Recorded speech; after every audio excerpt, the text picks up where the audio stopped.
Did you guys see this story that came out? A little more detail on what went wrong in Buffalo. Vic Carucci, who's been covering the Bills for a long time, he reported this, quote, "I'm told that during a meeting held 5 weeks ago between Sean McDermott, Brandon Beane, and Pegula, the coach pointed out what the roster lacked to win a Super Bowl. I don't know the specifics Mr. Sean McDermott mentioned, but I'm told neither Beane nor Pegula was pleased with McDermott's assessment." So basically, a little over a month ago, he spoke up. They heard that, took notes, and it seems like that just means that his open criticism after the way that game ended tells me there's no way he was that surprised that this was the move that they made. Because if that was sort of the tone of the meeting to where he's complaining about the roster and telling them, basically, you guys haven't done a good enough job to get me talent to get us over the hump, and then they lose the way they did, I just wonder, what would have saved his job? If they would have won that and gone to an AFC title game, does that save his job? If they would have lost the game to Jacksonville, which they very well could have, clearly he would have been out, but it seems to me like maybe the writing was on the wall. It was on 5 the weeks wall. ago. Yeah. It was on the wall.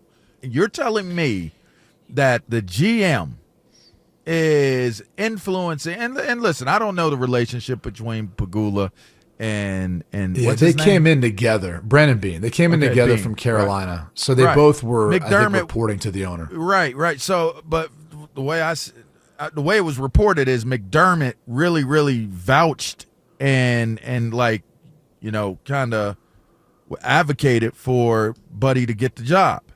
Is how I saw. I don't know if that's they came in accurate. together. Yeah, but was it McDermott that?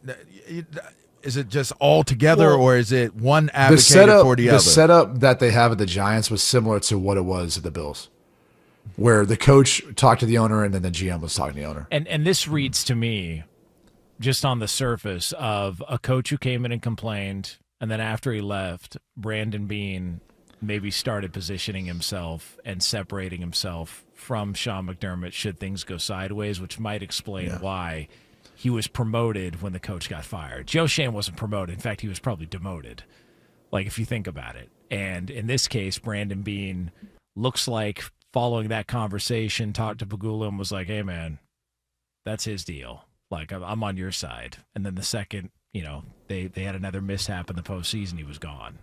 McDermott was. So it's damn power struggles in the NFL, man.